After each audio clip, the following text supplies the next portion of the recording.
안녕하세요. 친한 변호사 이주영 변호사입니다. 저는 상속 전문 변호사이고요. 오늘은 유류분 청구 소송 소장을 받았을 때 대응 방법에 대해서 말씀을 드리도록 하겠습니다. 먼저 유류분은 망인이 재산의 대부분을 특정 상속인이나 아니면 다른 제3자에게 생전에 증여를 하거나 또는 유언으로 상속한 경우에 상속을 받지 못한 나머지 상속인들에게 적어도 유류분만큼은 상속받을 수 있도록 최소한의 상속을 보장해주는 제도라고 할 수 있습니다. 유류분은 원래 받을 수 있는 법정 상속분의 2분의 1 또는 3분의 1만 청구할 수 있는데요. 쉽게 예를 들어서 3남매가 있는데 아버지가 장남에게만 생전의 부동산을 모두 증여하고 남아있는 상속 재산이 전혀 없다면 나머지 딸 2명은 막내 아들에게 법정 상속 지분인 3분의 1의 절반, 즉 2분의 1을 유류분으로 돌려달라고 청구를 할 수가 있습니다. 그래서 아버지가 돌아가시고 나서 두 딸들이 장남에게 유류분 청구 소송을 제기했을 때 장남이 어떻게 대응해야 하는지 대응할 수 있는 방법에 대해서 하나씩 한번 말씀을 드려보도록 하겠습니다. 첫 번째는 청구기간 도과인데요. 우선 유류분 청구 소송은 망인이 돌아가신 후 상대방이 유류분 대상이 되는 증여나 유증을 안 날로부터 1년 내, 그리고 상속 개시일부터 10년 내에 해야 됩니다. 만약에 사망 전부터 증여 사실을 알고 있었다면 사망한 때로부터 1년 내, 그리고 사망 후에 증여 사실을 알게 됐다면 그 증여 사실을 안 날로부터 1년 이내에만 제기할 수 있습니다. 그래서 만약에 딸들이 아버지가 돌아가시기 전에 장남에게 부동산을 모두 증여한 사실을 알고 있었는데도 돌아가시고 나서 1년이 지나고 나서 유류분 청구 소송을 제기했다면 장남은 유류분을 청구할 수 있는 기간이 지났으니까 청구를 기각해달라고 주장을 할 수가 있고요. 이 경우에는 유류분 청구는 그냥 전부 기각됩니다. 보통 유류분 청구는 기간 제한이 중요한 소송 요건이기 때문에 대체로 기간을 지켜서 하는데요. 그래도 이 유류분 청구 기간이 지나서 하는 경우도 없지는 않아요. 저 같은 경우도 유류분 청구를 방어해야 되는 사건에서 기간 도과를 주장해서 유류분 청구를 기각시켜서 완전히 승소한 그런 사례가 있거든요. 그래서 기간 도과는 유류분을 방어할 때 기본적으로 항상 확인해야 되는 사항입니다. 그리고 두 번째는 상대방이 받은 현금이나 부동산이 있는 경우에, 상대방도 생전 증여나 유증으로 망인으로부터 받은 현금이나 부동산이 있다면 유류분 청구 금액이 그만큼 줄어들거나 아니면 유류분이 인정되지 않을 수도 있거든요. 따라서 상대방이 망인으로부터 미리 받은 상속 재산이 있는지를 잘 확인해야 되고요. 만약에 이거를 잘 모르신다면 소송을 통해서 상대방이 받은 부동산이나 금융재산을 새로 밝혀낼 수도 있어요. 제가 한 사건 중에 상대방이 받은 땅도 있는 것으로 아는데 정확히 주소를 모르겠다고 하는 그런 경우가 있었어요.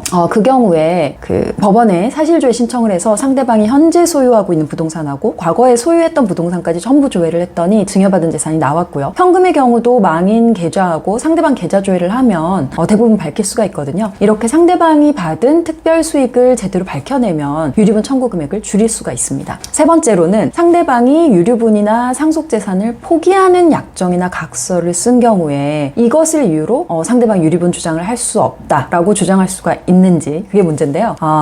만약에 망인이 생전에 장남에게 증여할 때 동생들도 이것에 대해서 동의를 해가지고 유류분 포함해서 모든 상속재산에 대해서 포기각서를 썼다면은 동생들이 유류분을 포기했으니까 유류분 청구할 수 없다, 이런 주장을 할 수 있느냐, 이 문제인데요. 유류분은 망인 생전에는 포기할 수가 없습니다. 네, 이건 상속재산도 마찬가지고요. 그래서 망인 생전에 유류분을 포기하겠다는 각서 썼다고 해서 유류분 청구를 방어할 수는 없어요. 그런데 망인 사망 후에는 유류분 청구를 포기하는 것이 가능하고요. 만약에 망인 사망 후에 그런 각서를 썼다면 당연히 주장을 해서 유류분 청구를 기각시킬 수가 있습니다. 네 번째로는 이미 증여받은 부동산을 내가 처분했다면 어떻게 될까요? 유류분은 원칙적으로 원물로 돌려줘야 됩니다. 이게 무슨 말이냐면 부동산은 부동산 지분으로 돌려줘야지 돈으로 돌려줄 수는 없다는 의미입니다. 만약에 상대방이 돈으로 돌려받기를 원하고 나도 이것에 동의한다면 돈으로 돌려줄 수도 있어요. 그리고 부동산을 처분하지는 않았지만 내가 근저당권을 설정했다면 역시 원물이 아니라 돈으로 반환해 줘야 됩니다. 사실 꼼수일 수도 있는데 유류분 반환 의무자가, 내가 이제 유류분 청구를 받았는데 난 부동산 지분으로 돌려주기 싫다, 이게 부동산이 누가 끼면 공유가 되고 좀 처분하기도 어려워지고 그런 문제가 있잖아요. 그래서 내가 원물로 돌려주기 싫다고 했을 때는 빨리 근저당권을 설정하면 돈으로 돌려줄 수가 있어요. 그때는 원물로 돌려줄 의무가 없거든요. 그래서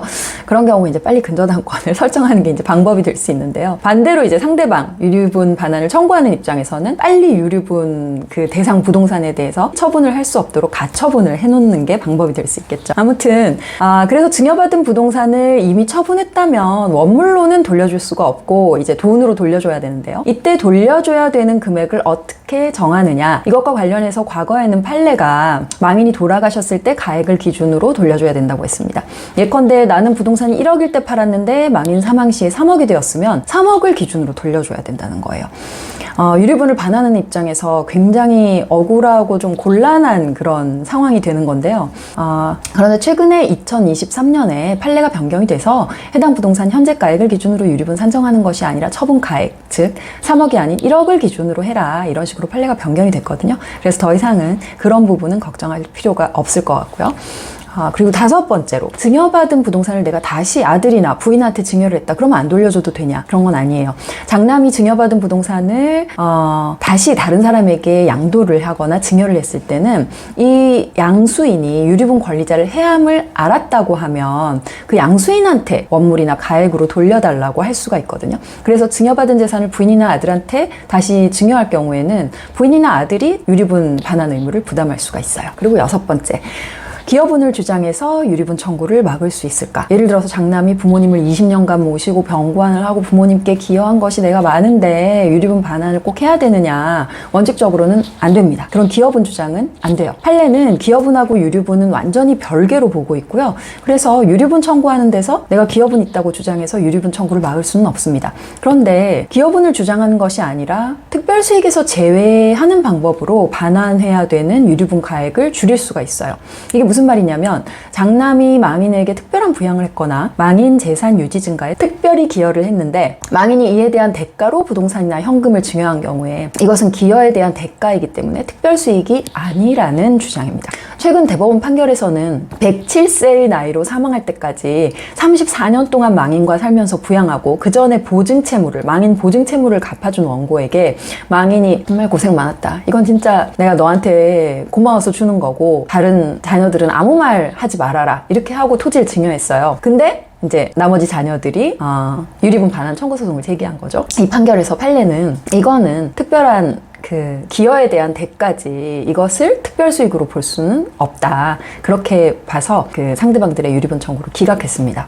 이 판례는 굉장히 예외적인 경우이긴 해요. 유류분의 취지가 못 받은 상속인들한테 최소한도로 상속분을 보장해준다는 의미가 있기 때문에 이렇게 기여분을 막 함부로 인정해줄 수는 없고요. 그렇지만 이런 판례가 있기 때문에 아주 기여한 부분이 큰 상속인이라면 유류분 방어할 때 이런 주장을 해볼 수가 있을 것 같습니다. 그리고 마지막으로 7번째, 장남은 증여를 받았고 동생은 유증을 받을 때는 유류분 반환이 어떻게 될까요? 이 생전에 증여로 받은 것과 유언으로 증여를 받은 게 뭐가 다르냐, 이렇게 생각하실 수도 있는데요. 이건 좀 달라요. 예를 들어서 자식이 아들 둘 그리고 딸 둘인데 장남은 부모님 생전에 10억을 증여받고 차남은 유언으로 10억을 받은 상황에서 딸들이 아들들에게 유류분 반환 청구를 했다고 하면 유류분은 유증으로 받은 것에서 먼저 돌려줘야 됩니다. 그래서 유증받은 사람하고 증여받은 사람이 있으면 유증받은 사람이 자기 유류분만큼은 제외하고 전액을 먼저 돌려준 다음에 그래도 부족하면 증여받은 사람이 돌려줄 의무가 있는 거거든요. 그래서 아까 방금의 사례의 경우에 유류분은 딸들한테 이제 딸들이 각각 법정 상속 지분이 4분의 1이니까 8분의 1씩 유류분이 발생하고요. 그래서 딸당 2.5억을 이제 유류분 반환 청구를 할 수 있는데요. 이때 유증을 받은 차남이 5억을 다 돌려줘야 되는 거죠. 그래서 장남은 그것으로 이제 자기 유류분 반환액이 없어지는 거니까 방어가 되겠고요. 오늘 유류분 청구 소송이 들어왔을 때 어떻게 대응해야 되는지에 대해서 말씀드렸는데요. 도움이 되셨다면 구독과 좋아요 부탁드립니다.